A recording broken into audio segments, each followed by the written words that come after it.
Alors maintenant que les grandes lignes ont été énoncées, on va pouvoir commencer. Et là, j'ai généré ici un nouveau projet React Native qui est tout frais. Vous verrez qu'il n'y a rien dedans et je l'ai lancé. Là, ici, au niveau de l'écran, vous voyez qu'on a le message de base qui apparaît Open app.js to start working on your app. Ce qui veut dire que j'ai vraiment rien modifié ici dans mon application. Donc là, ici, on va partir et on va commencer par concevoir ici l'écran login. Juste avant de faire ça, on va mettre en place une architecture bien pour notre projet. Donc là, dans l'arborescence principale, on va créer ici un dossier qui sera partagé, qui va contenir ici la liste de tous les documents ou tous les fichiers qui seront partagés. Donc là, lui, on va l'appeler ici shard. Donc pour l'appellation partage. Et les dossiers qui se trouveront ou les fichiers qui se trouveront dans ces dossiers seront utilisables partout dans l'application. Ensuite, dans ce dossier shard, je vais venir créer ici un nouveau sous-dossier que je vais appeler component. Donc, on va mettre ici le dossier component à l'intérieur de ce dossier shard parce que les composantes peuvent être utilisées dans plusieurs parties de notre application. Ensuite, ici dans le dossier shard, encore ici, je peux ici mettre ici un utile que je vais faire ça, je vais l'appeler utile. Et là, il va contenir ici plusieurs utilitaires qu'on mettra en place plus tard. Et encore dans le dossier char ici, plus tard, on va créer ici un nouveau service, mais pour le moment, je vais laisser ça ici. Et dans le dossier utile, pour le moment, tout ce que je vais faire, c'est que là, je vais venir créer ici un nouveau fichier que je vais appeler constant.js. Donc là, ce fichier-là va permettre de contenir toutes les constantes que nous allons utiliser ici sur notre application. Donc là, constant.js. Donc, une fois que ça c'est fait, on va aller au niveau de ce app.js parce que là, au niveau de ce app.js, on a ici le status bar qui est retourné. Et ce texte-là, on va commencer d'abord par retirer ici ce texte-là. Donc là, on commence ici par retirer le texte, on n'aura rien à l'écran. Et ici, au niveau ici de ce container, on va juste venir enlever le background color.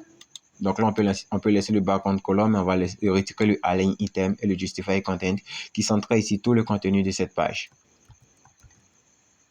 Ok, maintenant que ça c'est fait, au niveau ici de notre arborescence principale, on va créer ici un nouveau dossier qui va permettre de contenir tous les écrans.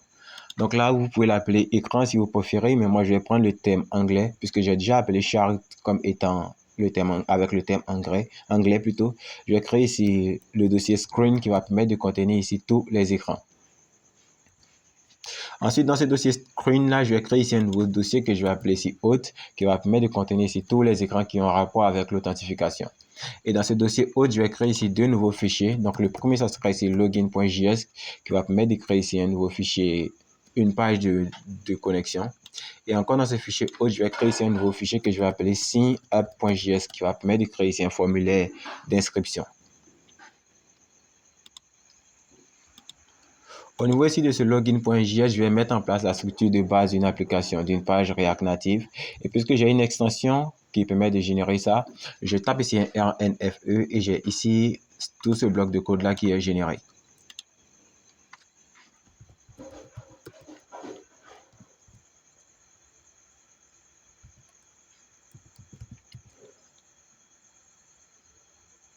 Et si vous voulez avoir la même chose, c'est-à-dire ce raccourci qui me permet de créer ici cette commande, vous pouvez ici installer des extensions telles que le ES7 React Reduce qui est important mais pas pour React Native.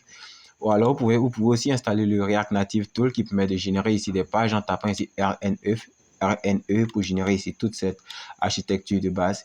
Et aussi vous pouvez ajouter ici React Native, React qui est un code snippet pour pouvoir mieux écrire du code React Native ou facilement du code React Native.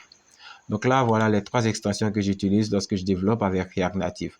Vous avez React Native Tool qui provient de Microsoft, React Native, Reduce, Snippet pour ES6, ES7. Et vous avez aussi ES7, React Native, Reduce et tout. Donc là, vous avez juste besoin d'ajouter ces trois extensions si vous utilisez VS Code. Et vous aurez ici les mêmes raccourcis que j'utilise pour pouvoir générer ici des structures de pages comme celle-ci. Néanmoins, si vous ne voulez pas installer ici des packages supplémentaires à votre application, à votre VS Code, vous pouvez ici créer ici l'architecture de base d'une page React Native qui est plutôt simple à faire. Vous créez ici une constante qui pointe ici une fonction fléchée qui retourne ici une vue pour le moment et avec un texte. Ensuite, au niveau de ce app.js, ce que je vais faire, c'est que là, ici, je vais lui dire que par défaut, ce que moi, je souhaite afficher, c'est la page login. Donc là, moi, je vais dire que je souhaite afficher ici la page login.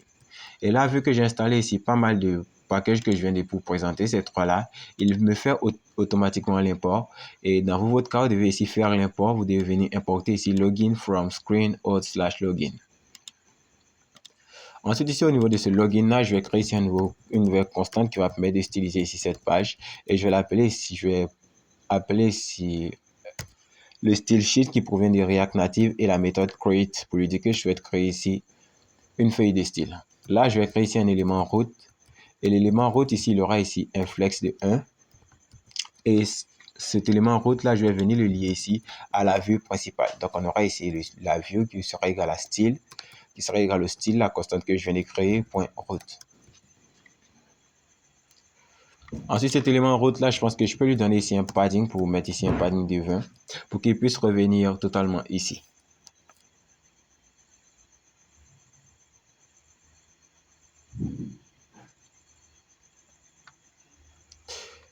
Et là, je vais mettre ici un padding de 20, mais pour le moment, je pense que je vais retirer ça. Ensuite, ici, pour mon écran de login, ce que je souhaite avoir, c'est d'avoir ici un header. Donc là, moi, je vais vouloir avoir ici un header. Et pour la mise en place de ce header, c'est plutôt simple. Je vais remplacer ici le test qui s'appelle ici login par une autre vue qui va permettre de contenir ici mon header. Donc là, je vais mettre un commentaire pour qu'on puisse se retrouver. Et je vais mettre ici début du header.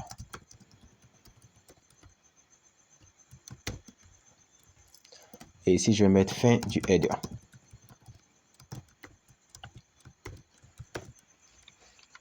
Donc là, à l'intérieur de ces deux blocs, on mettra en place le header de notre application.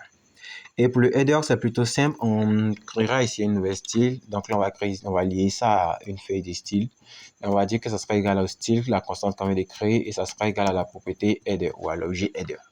Ensuite, on va venir définir cet objet header ici dans la constante des styles. Et pour cet objet header, il aura ici un flex de 1. Donc pour le moins un flex de 1. Il aura ici un background color. Donc là, on dira que son background color, on peut le prendre en transparent.